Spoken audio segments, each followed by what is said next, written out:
तो नमस्कार दोस्तों, मेरा नाम ओम। जिस प्रकार मैंने पुरानी वीडियो में बताया था आपको कि मुख्यमंत्री द्वारा जो योजना चलाई गई है, युवा स्वरोजगार योजना, जिसके अंतर्गत 10 लाख तक का ऋण गवर्नमेंट आपको देने वाली है। ये जो लोन है, इसमें आपका 100% तक ब्याज माफ़ होने वाला है।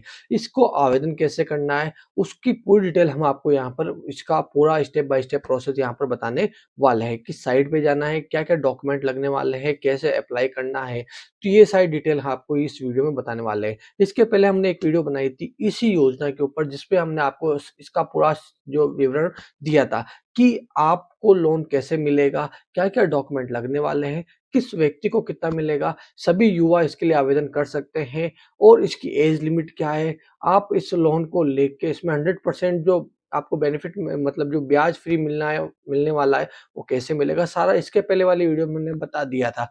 तो इसकी मोटी-मोटी बात को मैं आपको पहले संक्षिप्त में बता देता हूँ कि इस लोन को अप्लाई करने वाले व्यक्ति की उम्र 18 से 45 के बीच मध्य होनी चाहिए, राजस्थान का मूल निवासी होना चाहिए। इसके बाद आधार, जनाधार कार्ड, मूल निवासी और उसी के साथ बैंक डिटेल और आपकी प्रोजेक्ट रिपोर्ट। यहाँ डॉक्यूमेंट में एक चीज़ आती है प्रोजेक्ट रिपोर्ट, जो बनाने में बहुत प्रॉब्लम आती है। बहुत सारे व्यक्तियों के जो मैसेज आ रहे थे कि प्रोजेक्ट रिपोर्ट कैसे तैयार की जाए। तो मैं आपके लिए लेके आया हूँ इस वीडियो में प्रोजेक्ट रिपोर्ट सर्वप्रथम कि आप फॉर्म भरने के पहले आपको आपकी प्रोजेक्ट रिपोर्ट को तैयार कर लेना। तो 1 मिनट या 2 मिनट के अंदर आप जो है आपकी खुद की प्रोजेक्ट रिपोर्ट तैयार कर सकते हैं। किस तरीके से? क्योंकि टेक्नोलॉजी का ज़माना है। जितना आप सिस्टम का यूज़ करना सीख जाओगे, उतने जल्दी आपकी जो भारी भरकम काम है आसान हो जाएगी। तो आज इस वीडियो में आप पूरा आपको बताने वाले हैं कि सर्वप्रथम प्रोजेक्ट रिपोर्ट कैसे बना सकते हैं, उसके बाद फॉर्म स्टेप बाय स्टेप कैसे भरना है। अगर आपको ये वीडियो अच्छी लगे तो इस वीडियो को आपके दोस्तों तक भी शेयर कर दीजिए और आपके रिलेटिव को भी शेयर कर दीजिए और आपके जो ग्रुप है उसमें भी इस वीडियो को शेयर कर दीजिए, जिससे उनको भी इस योजना का, इस स्कीम का, इस बेनिफिट का जो है फ़ायदा मिल सके, उनको भी इसके बारे में जानकारी मिल सके। तो ये वीडियो शेयर करना ना भूलें। तो वीडियो स्टार्ट करते हैं। तो सर्वप्रथम मैंने खोल लिया है अपना जो है कंप्यूटर, इसमें एसएसओ आईडी यहाँ पर सर्च करना है गूगल पे एसएसओ आईडी। एसएसओ आईडी करके यहाँ पर सर्च कर लेना। जो फर्स्ट वाला देखो ये लिंक आया हुआ है 2026, इस वाले पे क्लिक कर लेना है। ये क्लिक करते ही देखो आपके पास ऐसी स्क्रीन ओपन होने वाली है। यहाँ पर ये पंजीकरण या लॉगिन साइन इन वाले पे ऑप्शन पे क्लिक कर देना है। इस पे क्लिक करने के बाद जो ऑफिशियल साइट है वो यहाँ पर ओपन हो जानी है, होने वाली है एसएसओ आईडी की, ठीक है?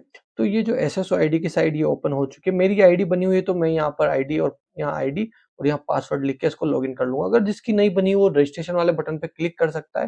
क्लिक करने के बाद वो अपने जनाधार कार्ड या जीमेल आईडी से अपनी एसएसओ आईडी क्रिएट कर सकता है। एसएसओ आईडी बना सकता है किससे? जीमेल और जनाधार कार्ड से। तो मेरी आईडी बनी हुई है तो मैं लॉगिन करूँगा यहाँ पर सिंपली। तो जैसे मैंने यहाँ पर लॉगिन पे दबाया, यहाँ पर मुझे अपनी आईडी लिखनी है। ये मैंने मेरी आईडी जो है यहाँ पर लिख दी है। उसके बाद जो आपका पासवर्ड है वो पासवर्ड आपको यहाँ पर लिखना है।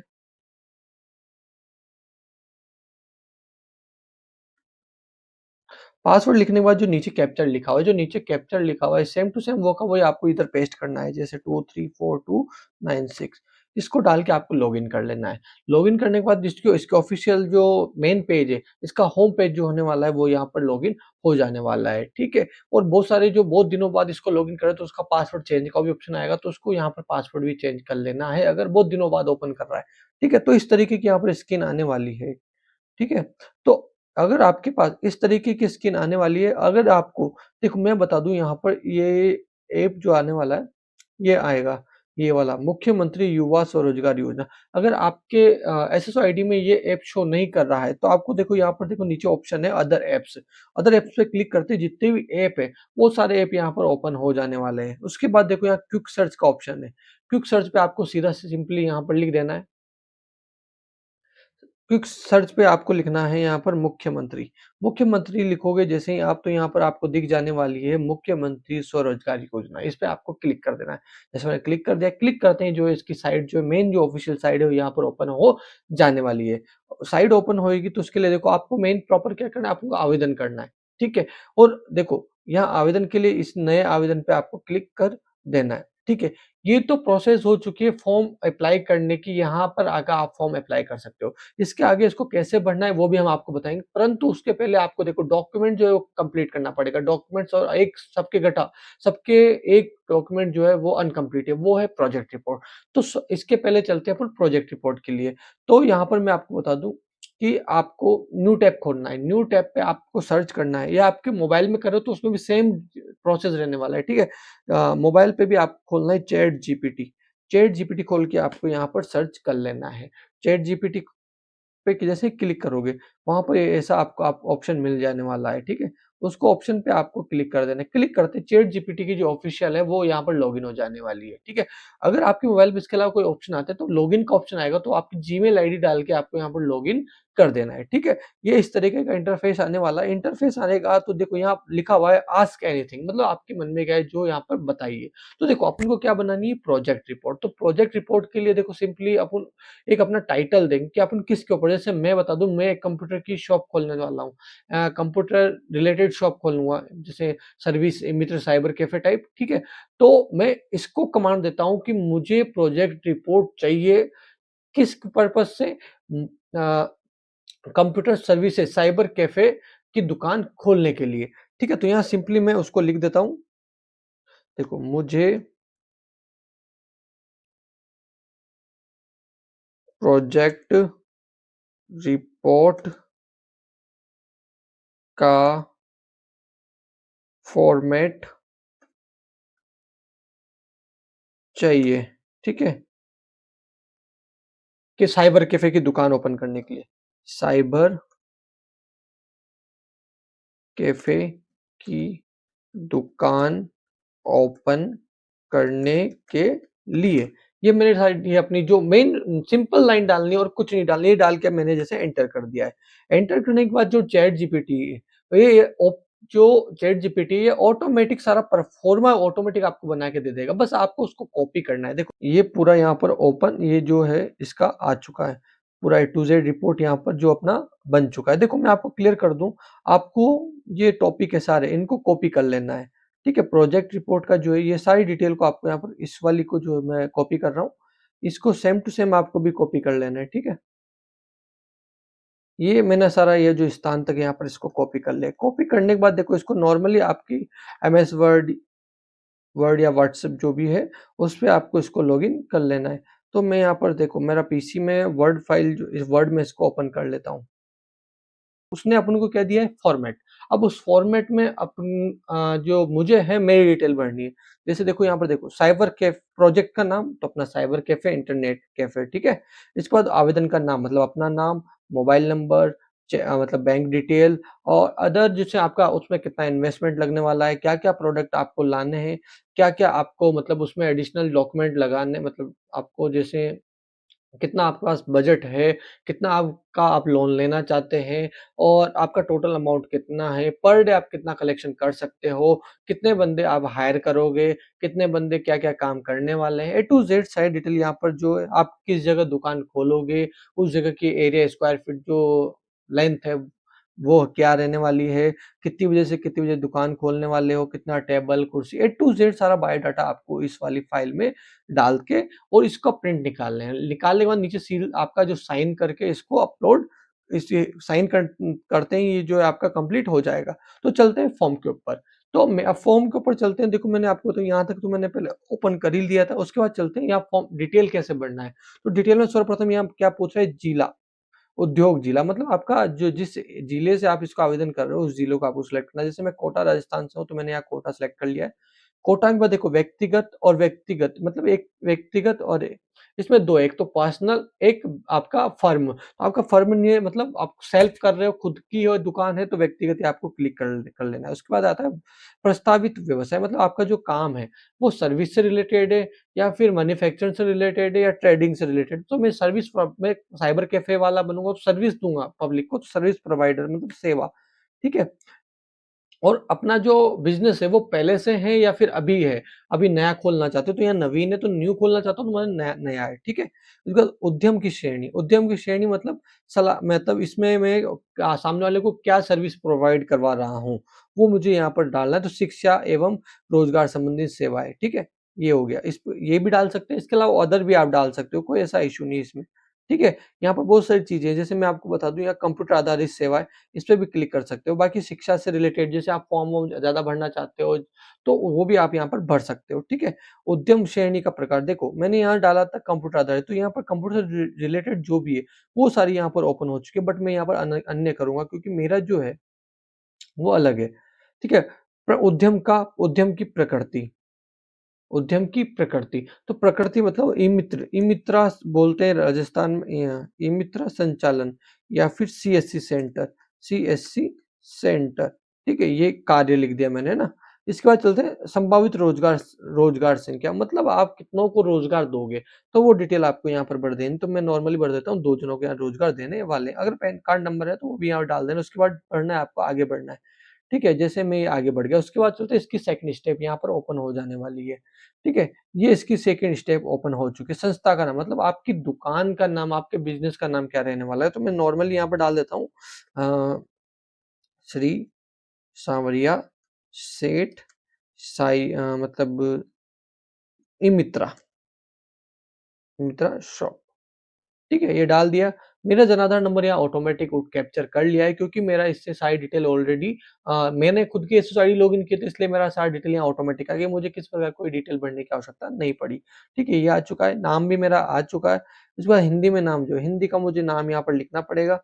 हिंदी में मेरा जो नाम है वो मैं यहाँ पर लिख देता हूँ।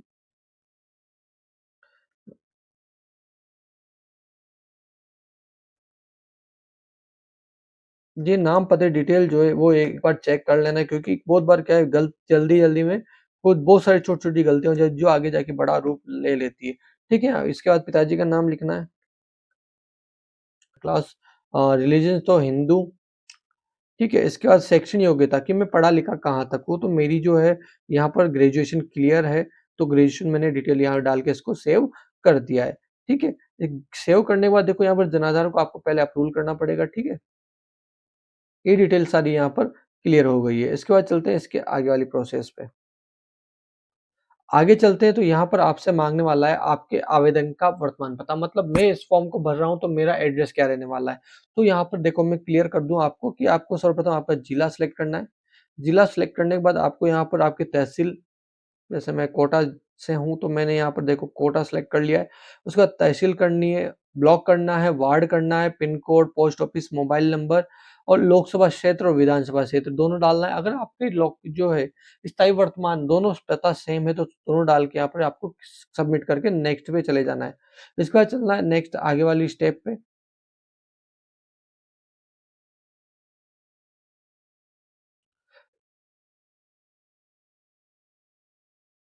देखो, यहाँ पर इसके बाद आपसे माँगने वाला है आपके जो है एरिया, जो आप दुकान खोलने वाले हैं उसका लोकेशन, उसका एड्रेस। तो इसके देखो, अगर आपके एड्रेस म घर के एड्रेस के सेम ही ये है तो आपको देखो यहाँ ऑप्शन मिलने वाला है, इस पे क्लिक करके आप सेम को पेस्ट कर सकते हो। अगर नहीं है तो आपको नीचे सिंपली मैनुअली आपका हाथ से ये डिटेल यहाँ पर जो है आपको भर देनी है, ठीक है? इसके भरने के बाद इसको नॉर्मल आगे आगे वाला करना है। आगे वाला बटन को दबा इसके बाद प्रस्तावित परियोजना का विवरण, ये सबसे मेन इंपॉर्टेंट है जहाँ पर अधिकतर व्यक्ति जो है प्रॉब्लम क्रिएट कर देते हैं, गलत डिटेल भर देते हैं जो आगे जाके उनके प्रॉब्लम आती है। तो देखो सर्वप्रथम मैं बता दूँ यहाँ पर देखो प्रस्तावित ऋण राशि, ठीक है? प्रस्तावित जो आप उनको बता रहे हैं वो बता दीजिए, ठीक है? पूंजीकृत ऋण, टर्म लोन, कार्यशील पूंजी और कुल ऋण राशि, ये 3 चीज़ें यहाँ पर लिखा हुआ है, ठीक है? बहुत सारे इनको समझने में प्रॉब्लम आती है, ठीक है? कुल ऋण राशि 10 लाख से अधिक नहीं होनी चाहिए, यहाँ पर नीचे लिखा हुआ है। सेवा और व्यापार है, तो 8वीं पास है तो 3.5 से 5 लाख के मध्य यहाँ बढ़ना है। अगर ग्रेजुएट है, देखो यहाँ पर ग्रेजुएट वाला है 5 लाख डालेगा, 5 लाख से अधिक नहीं नहीं होना चाहिए। आईटीआई ग्रेजुएशन उससे 5 लाख से अधिक के लिए 5 लाख, ठीक है? ये सारी डिटेल यहाँ पर लिख के इसको पढ़ लेना, इसके अकॉर्डिंग यहाँ पर डालना है। तो नॉर्मल देखो टर्म लोन जो है, जो आपका नॉर्मल आपको उनसे देखो एक तो होता है आपको पहले सामान-वामान खरीदने के लिए टोटल जो अमाउंट है, बजट है वो कितना लगने वाला है। जैसे फर्नीचर, कंप्यूटर जो एक बार खरीदा जाता है, वो कितना अमाउंट लगने वाला है। तो नॉर्मली ये मैं बता दूँ तो यहाँ पर ये मेरा 4 लाख की जो अमाउंट है ये लगने वाला है यहाँ पर। ये टोटल 4 लाख जो है यहाँ लगने वाला है। कार्यशील पूँजी मतलब रेगुलर सैलरी, इंटरनेट रिचार्ज और लाइट रिचार्ज, किराना मतलब रेंट, किराया, ये सारी चीज़ें मिलके डेली का रूटीन का जो कार्यशील पूँजी है, वर्किंग कैपिटल जो रहने वाला है, वो क्या रहने वाला है? तो यहाँ पर नॉर्मल मैं इसको लिख देता हूँ 40,000। ये 4,40,000 रुपए का टोटल जो है यहाँ पर मेरा कार्य कुल ऋण राशि हो चुकी है। तो एक जो टोटल अमाउंट जो ये मैंने यहाँ पर लिख दिया है 440 का। इसके बाद देखो आपको यहाँ पर आपकी जो है अलग से कोई और जगह से इनकम होती हो, तो उसका डिटेल आपको यहाँ पर देना है। जैसे कोई रेंट पे आपका किराया भाड़ा कुछ चल रहा हो तो उसका डालना है डिटेल। अगर कुछ नहीं है तो देखो या स्थायी विनियोजन वह लागत जो स्थायी संपत्ति अर्जित करने हेतु आवश्यक है, मतलब आपका परमानेंट करने के लिए जरूरत है, तो वो डिटेल भी नीचे आ जाते हैं। यहाँ देखो मशीनी उपकरण में देखो यहाँ पर आपको आपकी जो मशीनरी जो आप मशीन खरीद रहे हो उसका टोटल अमाउंट कितना है वो आपको यहाँ लिखना है। इसके अलावा अन्य स्थायी परिसंपत्ति, इसके अलावा कोई अदर जो है आपको मैं क्लियर कर देता हूँ। यहाँ दो कॉलम दिए हुए हैं, एक परियोजना लागत एक रण राशि। तो परियोजना लागत और रण राशि दोनों सेम ही डालनी है आपको, अलग-अलग नहीं डालनी है, ठीक है? अगर डिफरेंट आता है तो आगे प्रॉब्लम क्रिएट हो सकती है। क्योंकि क्या है कि जो उसकी लागत है, वो इसकी मेन प्राइस होने वाली है। क्योंकि ऐसा तो होने वाला नहीं कि उसकी लागत ₹10 है और वो आपके ₹12 का पड़ेगा। आपको टोटल सेम प्राइस डालना है दोनों की दोनों, ठीक है? तो ये जो है दोनों सेम डालना है। इसके अलावा अगर आप कोई ज़मीन या कोई भूमि या कोई क्षेत्र या कोई एरिया खरीद रहे हो, तो उसके लिए आपको भूमि और भवन वाले डिटेल पे डालना है, नहीं तो नील रहने दो उसको, ठीक है? कार्यशील पूँजी मतलब आपका डेली रूटीन में जो आपके काम आने वाला है पूरे मंथ में, वो डिटेल का अमाउंट जो है टोटल आपको यहाँ डालना है। स्वयं अंशदान मतलब आप इसमें कितना इन्वेस्ट करने वाले हैं, वो डिटेल भी आपको यहाँ स्वयं के अंशदान में डालनी है। उसके बाद वर्चुअल कैपिटल मतलब मोटा अमाउंट जो लगने वाला है, वो कितना मतलब जो एक बार इन्वेस्ट होगा अमाउंट, एक बार जैसे फर्नीचर में हो विंडोज़ में हो, सीसीटीवी कैमराज़ हो या फिर आपका मशीनरी अदर हो, प्रिंटर-विंटर उसमें कितना लगने वाला है वो डिटेल आपको यहाँ डालना है। टोटल अमाउंट जो है इसका सारा टोटल हो गया नीचे आ जाने वाला है। इसके बाद इसको आपको सेव कर देना है, ठीक है? सेव करने के बाद आपको इसके जो आपका बैंक का डिटेल है वो यहाँ पर माँगने वाला है। बैंक का डिटेल आपको नॉर्मली जो है आपका वो यहाँ डाल देना है। अधिकतर बैंक इसमें आ जाएँगे, ठीक है? प्राइवेट बैंक आपको सिलेक्ट नहीं करने हैं। प्राइवेट बैंक जो है आपका बहुत सारी प्रॉब्लम्स को है क्रिएट कर देने वाले हैं। ठीक है, नॉर्मली आपका अकाउंट नंबर, आपका वित्तीय संस्था का पता मतलब आपके जो दुकान है, शॉप है, लोकेशन है, उसका पता, एड्रेस आपको यहाँ पर देना है। इसके बाद इसको कर देना नेक्स्ट। ठीक है, लास्ट जो ऑप्शन आने वाला है वो आपका डॉक्यूमेंट अपलोड का आने वाला है। इसमें आप फाइल को पीडीएफ करके ही अपलोड करना।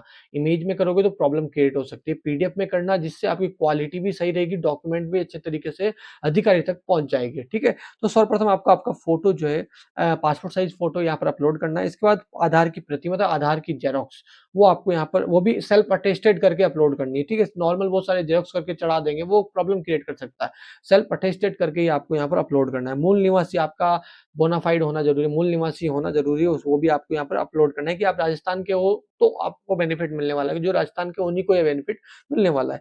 उसके बाद चलते हैं शैक्षणिक योग्यता मतलब आपकी जो है अंक तालिका यहाँ पर देनी। लेकिन यहाँ पर एक और जो संस्था आवेदन की स्थिति में 51% या अधिक स्वामित्व प्रतिशत 8वीं 12वीं नॉर्मल मतलब 51% से ज़्यादा परसेंटेज होनी चाहिए किसी भी उसमें आपने किया हो, उससे कोई मतलब नहीं। बाकी आपकी 51% से ज़्यादा होनी चाहिए, ठीक है? उसकी मार्कशीट आपको यहाँ पर लगा देनी है। उसके बाद प्रोजेक्ट रिपोर्ट जो मैंने इसके पहले आपको बताया था, उस प्रोजेक्ट रिपोर्ट को आपको प्रिंट निकलवा लेना है, साइन करना है, उसको स्कैन करके यहाँ पर फाइल को अपलोड कर देना। अदर डॉक्यूमेंट में आपको क्या अपलोड करना है, जैसे आपका जन आधार कार्ड हो, राशन कार्ड हो, पैन कार्ड हो, बैंक की डायरी हो, इन सबका एक पीडीएफ बना लेना है। सारे 5-6 फाइलें जो भी है, उनको सबका एक आप पीडीएफ बना लेना, वो अदर फाइल में आपको अटैच कर देना है। उसके बाद इस पे क्लिक करके आपको ये जो फाइल है, इसको बंद कर देना है। ठीक है? इस फॉर्म को जमा कर देना है। जमा करके ये फाइनल सबमिट हो जाएगा। उसके बाद देखो, ये जो है आपका में जो मेन्यू का ऑप्शन आ रहा है ऊपर देखो डैशबोर्ड और मेन्यू जो लिखा हुआ है, यहाँ पर आपका फॉर्म जो है वो शो कर देने वाला है। किस अधिकारी के पास है, किस स्टेप पे पड़ा हुआ है, किस अगर कोई अधिकारी देख के कोई ऑब्जेक्शन देता है तो वो भी आपको यहाँ पर जो है शो कर देने वाला है। देखो यहाँ लिखा हुआ है आवेदन, दिनांक, समय, आवेदन का नाम और देखो कार्रवाई, यहाँ पर आपकी डिटेल शो कर जाएगी। तो इस तरीके से आप आपका खुद का स्वयं का ये फॉर्म भर सकते हैं। स्टेप बाय स्टेप सारा मैंने क्लियर कर दिया। अगर फिर भी आपको कोई प्रॉब्लम हो, फॉर्म भरने में किसी दिक्कत आए तो हमारे कमेंट बॉक्स में जो है इसकी डिटेल इसके बारे में जो आपको जो प्रॉब्लम क्रिएट हो रही है वो आपको हमें बता दीजिए। तो हम आपको इसका बारे में पूरी जानकारी दे देंगे। धन्यवाद दोस्तों।